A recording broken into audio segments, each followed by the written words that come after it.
penyelesaian bagi masalah kebocoran. Jadi ramai orang bekerja bertahun-tahun tetapi tidak ada apa-apa simpanan.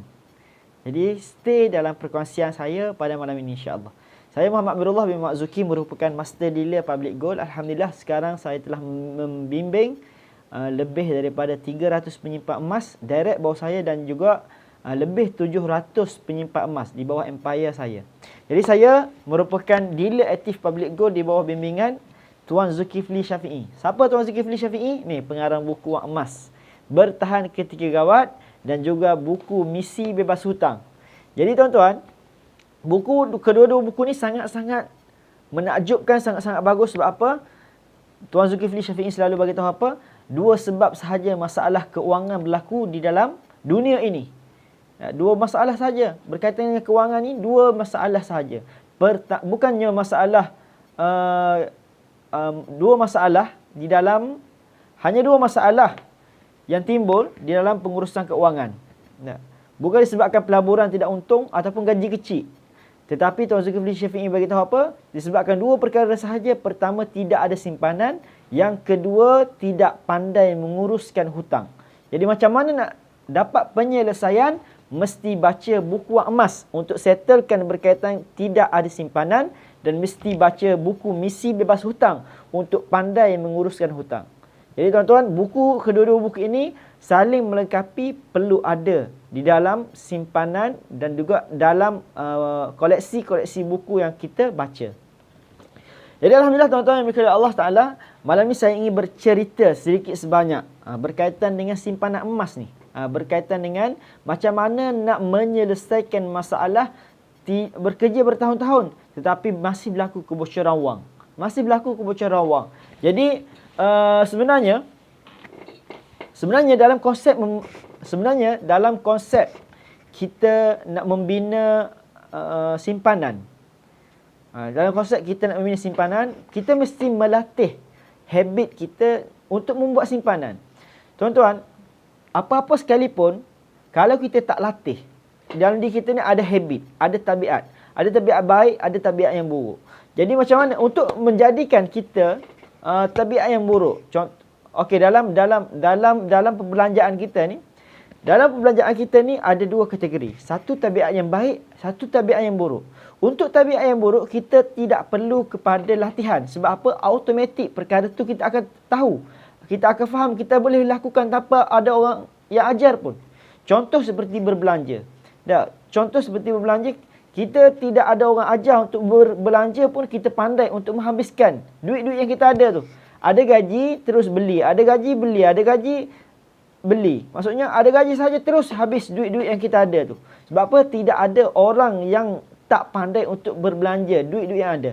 Namun, untuk membina tabiat yang bagus, iaitu menyimpan. Tak terima gaji, kita simpan, itu adalah tabiat yang bagus. Dia perlu kepada ilmu dan juga latihan berulang-ulang.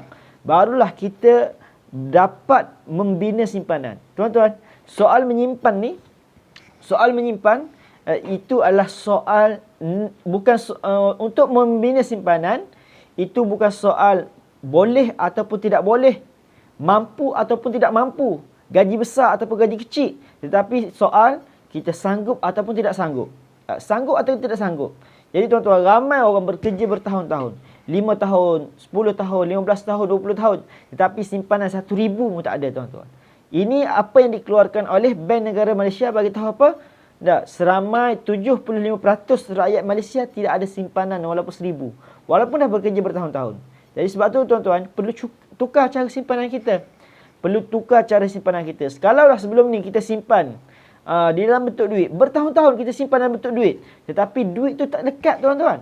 Andai katalah kita simpan 10% sahaja daripada gaji kita. Orang yang bekerja 2,000 dia mesti simpan 200 setiap bulan. Orang yang bergaji 3,000 dia mesti simpan 300 setiap bulan. Andai katalah gaji 3,000, kalau dia simpan setiap bulan, satu bulan RM300, satu bulan RM300, satu bulan RM300, maka dalam masa 12 bulan dia akan ada simpanan RM3,600. Tapi apa yang berlaku tuan-tuan? Selepas daripada 12 bulan, kalau cek balik baki duit dalam akaun bank, nak ada 1,000 pun susah. Sebab apa? Kalau kita simpan duit, Otak kita akan tengok baki, kita akan nak berbelanja. Sebab apa? Duit ni untuk dibelanjakan dalam pemikiran kita. Sebab tu tuan-tuan, ramai orang gagal simpan duit.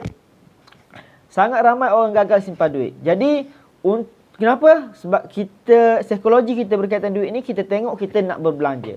Jadi sebab tu tuan-tuan, untuk membina tabiat yang bagus perlu pada pengorbanan dan juga kesanggupan. Seperti mana kalau kita nak tanam satu pokok yang bagus. Contohlah kalau kita nak tanam padi, maka kita perlu benih yang bagus, tanah yang bagus, pengairan yang bagus, baja yang cukup dan juga perlu ada racun untuk mematikan semua lalang-lalang yang ada di dalam padi tersebut. Barulah padi itu akan tumbuh segar. Adapun untuk menumbuhkan lalang, kita tak perlu apa-apa usaha. Cukup sekadar kita tinggalkan sahaja, lalang akan tumbuh dengan sendiri. Lalang akan tumbuh dengan sendiri tanpa dibaja, tanpa ada air pun dia boleh tumbuh. Tanpa kita bagi baja, tanpa kita jaga pun lalang akan tumbuh dengan sendiri. Sebab apa? Benda tu benda yang tak elok. Benda tak elok dia akan datang sendiri. Tapi benda yang elok perlu diusahakan. Bukan satu hari, bukan seminggu, bukan sebulan, malah berbulan-bulan. Malah berbulan-bulan, bertahun-tahun supaya benda yang kita buat tu mendapatkan hasil yang bagus. Jadi tuan-tuan, seperti mana kita menanam, jadi saya telah buat perbezaan. Bukan perbezaan, perbandingan. Tabiat yang bagus ialah menyimpan, tabiat yang tak bagus ialah boros, berbelanja. Jadi untuk membina tabiat yang bagus perlu pada pengorbanan. Seperti kita menanam pokok. Jadi kita perlu cari benih yang bagus, penanaman yang bagus, tanah yang bagus, pengairan yang bagus, baja yang cukup dan juga mesti ada racun serangga dan juga racun lalang-lalang supaya tidak mengganggu pembesaran pokok tersebut. Jadi kita perlu berusaha hari-hari, minggu-minggu, bulan demi bulan, tahun demi tahun untuk menjadikan pokok yang kita tanam itu tumbuh dengan baik supaya dia memberikan hasil yang bagus kepada kita. Adapun boros ni dibandingkan dengan semak samun. Tak perlu diusahakan, semak samun akan tumbuh dengan sendiri. Jadi untuk dapat perkara yang bagus, untuk membina tabiat yang bagus, untuk mendapatkan hasil yang bagus, mesti ada usaha. Adapun untuk mendapatkan perkara-perkara yang buruk, tak perlu usaha. Sebab apa? Dia akan datang dengan sendiri. Untuk perkara buruk, tak perlu usaha. Dia akan datang dengan sendiri. Sebab tu tuan-tuan, untuk menyimpan berapa banyak buku dikeluarkan oleh pakar-pakar keuangan. Bagi tahu kepentingan simpanan, kepentingan menyimpan, kepentingan menguruskan duit, kepentingan menyimpan dalam bentuk emas. Sebab apa? Perkara ini perlu kepada pendidikan, perlu kepada ilmu, perlu kepada bimbingan, perlu kepada mentor supaya kita dapat konsisten membuat simpanan. Adapun untuk boros berbelanja, tidak ada mana-mana buku pun yang dikeluarkan oleh pakar keuangan supaya boros belanja. Tak ada buku. Okey, ini adalah cara untuk boros belanja. Baca buku A, buku B, buku C. Tak ada. Sebab apa? Perkara tu, sifat semula jadi manusia ni dah pandai dah untuk berboros tu. Jadi benda yang dah tahu ni tak perlu diusahakan pun. Dia akan datang dengan sendiri. Adapun untuk membina tabiat yang bagus, untuk menyimpan, berapa banyak pakar-pakar keuangan telah mengeluarkan buku. Berapa banyak penceramah-penceramah telah memberi ceramah seminar. Berapa banyak kelas-kelas dibuka untuk menguruskan keuangan yang bagus. Sebab apa? Ini adalah perkara yang susah. Maka perkara ini perlu ada bimbingan, perlu ada dorongan, perlu ada mentoring daripada orang yang lebih pakar dalam pengurusan keuangan. Jadi sekali lagi saya beritahu tuan-tuan, untuk berbelanja tidak perlu diajar. Sebab apa? Sebab semua orang sudah pandai untuk berbelanja. Ada 1,000 habis 1,000. Ada 2,000 habis 2,000. Ada 3,000 habis 3,000. Orang yang bergaji 50,000 pun tak perlu diajar untuk habiskan 50,000. Dia pandai sendiri untuk menghabiskan 50,000 yang dia ada tu. Jadi sebab tu tuan-tuan, perlu berlatih diri kita. Perlu latih diri kita. Perlu biar jadikan ulang-ulang perkara yang betul. Dengan sabar supaya kita dapat hasilkan yang bagus. Dan benda menyimpan ini menjadi tabiat kita. Tabiat ni tuan-tuan, kita perlu ulang perkara yang betul dengan sabar. Ulang supaya menjadi darah daging kita. Tak menyimpan rasa susah. Tak menyimpan rasa gelisah. Tak menyimpan rasa bersalah. Tuan-tuan, dalam buku Nak Kaya 1000 Daya, karangan Puan Marlia Ramli beritahu apa? Lebih baik kita kubulur daripada kita tidak ada simpanan. Kebulur ni macam mana? Lebih baik kita makan biasa-biasa, makan telur, makan nasi, macam tu je, daripada kita tidak ada simpanan. Simpanan ni wajib bagi orang-orang kaya. Sebab apa? Orang kaya ni dia ada simpanan. Semua orang kaya ni dia mewujudkan simpanan. Dalam Islam tidak melarang kita untuk ada simpanan, tuan-tuan. Dalam Islam tidak melarang kita untuk mengumpulkan harta. Sebab apa? Kalaulah harta haram untuk dikumpulkan, maka tidak akan ada zakat. Sebab apa? Zakat ni dikenakan kepada orang yang ada harta. Kan? Dan tidak akan ada juga sistem pewarisan pusaka. Sebab apa? Pewarisan pusaka ni daripada Nabi SAW dikeluarkan oleh Nabi SAW, sistem pewarisan pusaka. Sebab apa? Sebab adanya kebenaran untuk membina harta, untuk mengumpulkan harta. Ya, jadi harta-harta ni dapat diberikan kepada waris-waris melalui pembahagian harta pusaka tersebut. Ya, sebab apa? Mengumpulkan harta dibenarkan dengan syarat kita menunaikan zakat. Jadi tuan-tuan, bila Allah Ta'ala nak bagi tahu apa? Tanpa ilmu mustahil kita akan ada simpanan yang bagus. Tanpa ilmu, mustahil kita ada simpanan yang bagus. Semua orang yang berilmu pasti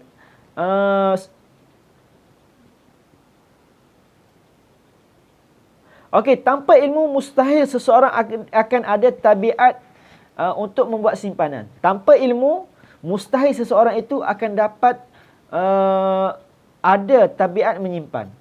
Jadi tuan-tuan, tabiat menyimpan ni sangat-sangat penting, dan tabiat ni akan terbina melalui ilmu yang kita ada.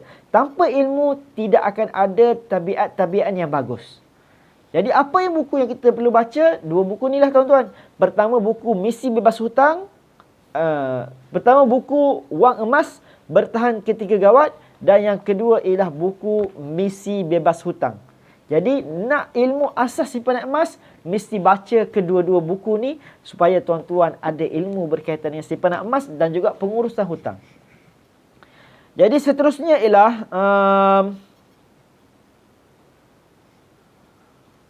Allahumma salli ala sayyidina Muhammad. Okey, asas dalam simpanan emas ni ada 10. Pertama sekali, emas adalah duit. Setiap orang kita kena tahu emas adalah duit. Emas adalah duit yang sebenar. Tuan-tuan, duit kertas yang kita pegang tu, itu bukan duit sebenar. Itu duit yang diciptakan. Dan ianya boleh dimusnahkan. Sebab apa? Dia dibuat oleh kerajaan. Dan duit itu hanya laku di negara kita dan boleh dicipta dan boleh dimusnahkan. Adapun emas adalah duit sebenar. Sebab apa? Ia adalah God money. God money, duit Tuhan. Sebab apa? Dia telah ada sebelum kita ada dan dia akan terus ada selepas kita tiada nanti. Tidak boleh dicipta dan tidak boleh dimusnahkan. Itu adalah kelebihan emas. Sebab tu Robert Kiyosaki bagi tahu apa? Gold is God money. Sebab apa? Emas adalah duit Tuhan, tidak boleh dicipta dan tidak boleh dimusnahkan. Adapun emas ni, walaupun dalam bentuk gold bar, tuan-tuan. Emas walaupun dalam bentuk gold bar macam ni, andai kata berlaku kebakaran, andai kata berlaku banjir, berlaku kerosakan, dia hanya berubah dari segi bentuk sahaja, tetapi berat dia kekal, ketulinan dia kekal, maka dia tetap bernilai. Dan emas walaupun menjadi debu emas pun laku. Sebab tu tuan-tuan, daripada sungai tu, orang ada pasir-pasir emas je, dalam bentuk debu-debu emas sahaja. Daripada tu dibakar menjadi ketulan-ketulan emas. Jadi tuan-tuan, debu emas pun bernilai, apatah lagi dalam bentuk gold bar macam ni. Adapun duit, kalau duit dalam bentuk debu, kita ada 100,000 duit, 100,000 ringgit duit, kita letak di dalam satu bakul dan kita bakar dan kita bagi tahu, pergi ke bank, ini adalah debu duit 100,000. Saya nak tukar, saya nak beli barang, saya nak beli tanah, saya nak beli rumah. Adakah boleh? Tak boleh. Sebab apa? Debu duit tidak ada nilai. Tapi debu emas akan ada nilai. Sebab tu tuan-tuan, emas walaupun debu, ia tetap bernilai. Duit kalau dalam bentuk debu, tidak akan ada nilai sama sekali. Sebab apa? Dalam kegunaan duit, mesti ada dalam keadaan baik. Duit mesti dalam keadaan baik, baru dia sah digunakan. Tapi dalam keadaan buruk, dalam keadaan debu, dalam keadaan terkoyak ataupun terkena dakwat, maka dia tidak laku sama sekali. Jadi duit boleh dicipta dan boleh dimusnahkan, tapi kalau rosak tidak boleh digunakan. Adapun emas dalam debu ataupun bentuk apa sekalipun masih boleh digunakan.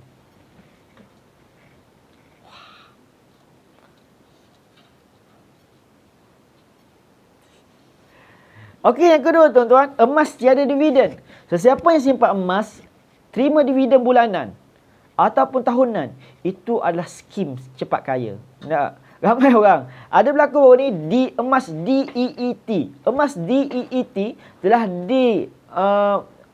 ada satu syarikat, iaitu syarikat DEET. DEET ini adalah syarikat yang telah di-blacklistkan oleh Bank Negara Malaysia. Sebab apa?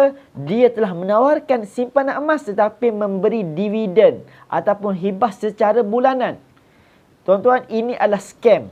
Mana-mana simpanan emas ataupun pelaburan emas yang menjanjikan dividen setiap bulan, itu adalah scam. Baik tuan-tuan lari cepat-cepat, itu adalah tanda red flag ataupun bendera merah. Jadi tuan-tuan, jangan kita terlibat dalam skim-skim macam ni yang memberikan dividen secara bulanan ataupun tahunan.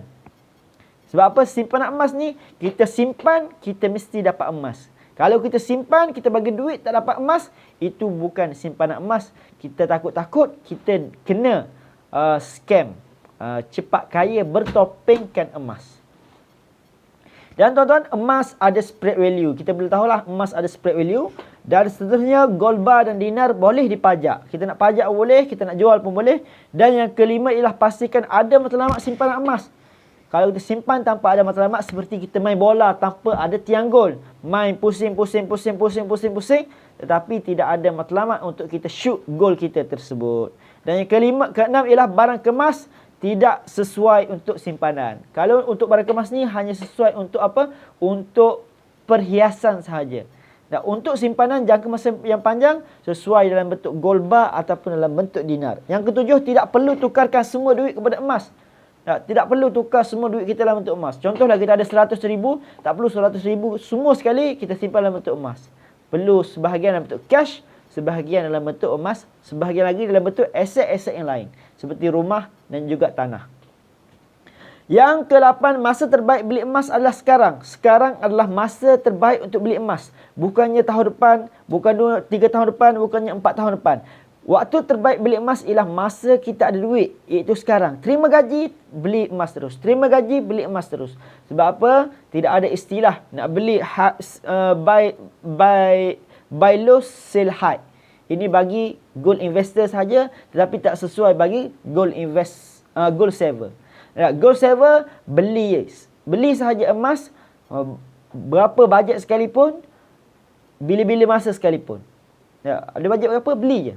Okey, yang ke-9, masa terbaik jual emas ialah apabila kita perlukan duit. Contoh, kita ada 100 gram emas ataupun sekilo emas. Sekarang harga emas dah tinggi, dah naik, dah dapat untung. Juallah emas. Untuk tujuan apa? Tak ada tujuan apa-apa. Tak tahu pun nak jual untuk sebab apa. Yang ni jangan jual emas kita. Jual emas hanya pada kita memerlukan duit saja. Waktu paling sesuai untuk kita jual emas ialah apabila berlaku apa-apa kecemasan. Yang kedua, apabila waktu paling sesuai untuk kita jual emas ialah pada waktu kita berlaku apa-apa kecemasan. Yang kedua ialah waktu duit yang kita ada tu boleh ditukarkan kepada aset yang lebih bernilai. Dan yang ketiga adalah apabila kita tercapainya matlamat ataupun tujuan kita simpan. Contohlah, kita simpan untuk tunaikan haji, maka kita dah terima seruan untuk pergi haji, maka kita perlu jual semua emas-emas kita tu untuk kita menunaikan haji. Yang ke-10, jangan pajak emas di bank untuk elak daripada CTOS dan CCRIS. CCRIS. Jadi untuk elak, jadi jangan pajak duit emas kita ni di bank supaya kita tidak dikenakan sebagai berada dalam rekod CTOS dan juga CCRIS. Okey, seterusnya tuan-tuan, tip yang betul untuk penyimpan emas yang baru nak bermula. Jadi orang yang baru nak mula simpanan emas ni, jadi perlu faham, emas ni adalah untuk mengelak kebocoran wang.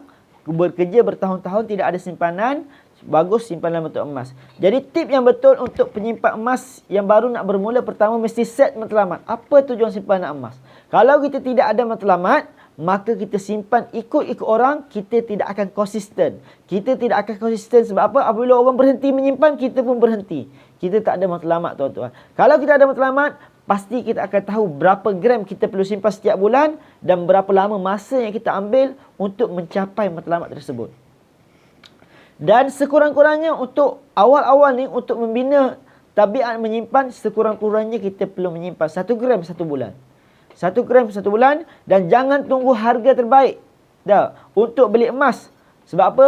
Duit yang kita ada pasti akan habis kalau kita tidak beli emas. Sebab tu lah mau kerja bertahun-tahun tapi tak ada simpanan. Okey, macam mana cara nak menyimpan? Cara terbaik untuk menyimpan ialah simpan dengan syarikat public gold. Simpan dengan syarikat public gold. Sebab apa? Sebab 3 sebab ni. Pertama, mudah. Yang kedua, murah. Yang ketiga, patuh syariah. Mudah. Nak beli emas hanya atas talian sahaja. Nak beli emas hanya atas talian sahaja. Tak perlu pergi ke kedai pun. Sekarang ni orang semua beli shopping je. Shopping online je. Jadi emas pun boleh beli shopping online. Nak dapat fizikal, public gold akan post emas tu ke alamat rumah kita. Kita tak perlu pergi cawangan untuk dapatkan emas. Public gold akan post emas ke alamat rumah kita menggunakan GIT, Gold in Transit. Paling minimum 5 hari bekerja, emas tu dah sampai di tangan kita. Maksimum selama 3 minggu, emas tu akan sampai ke alamat rumah kita.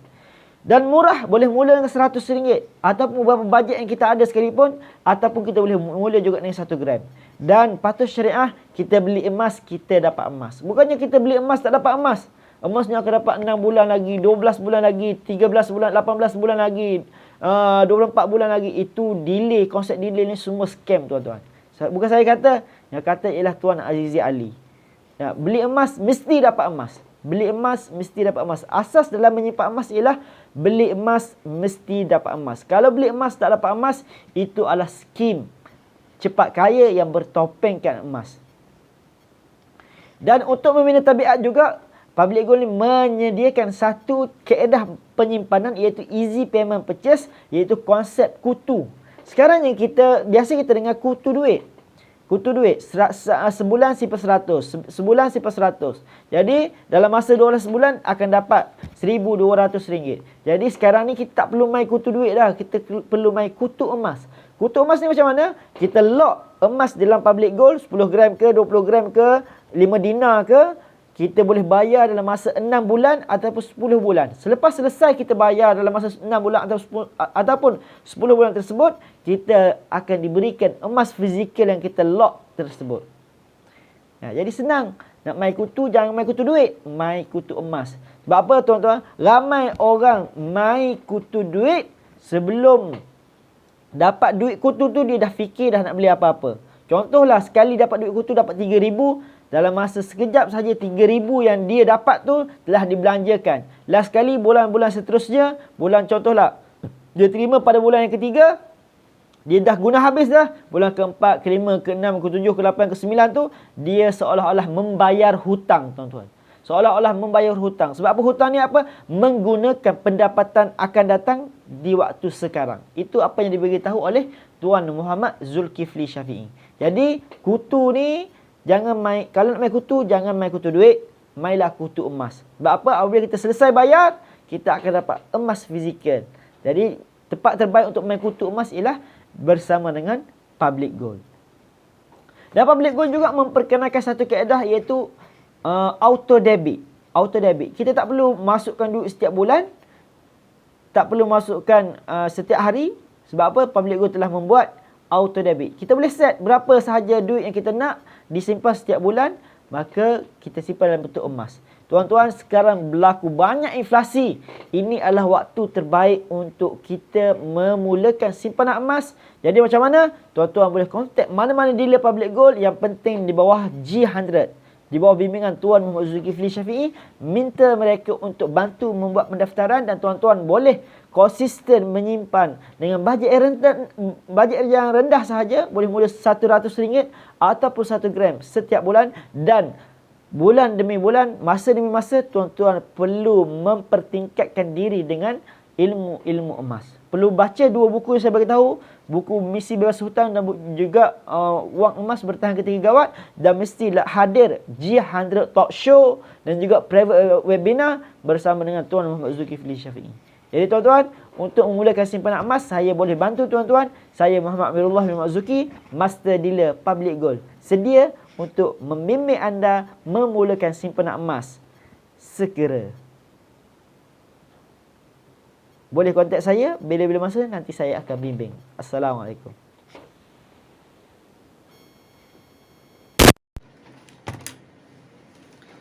Training untuk esok ni bukan target orang.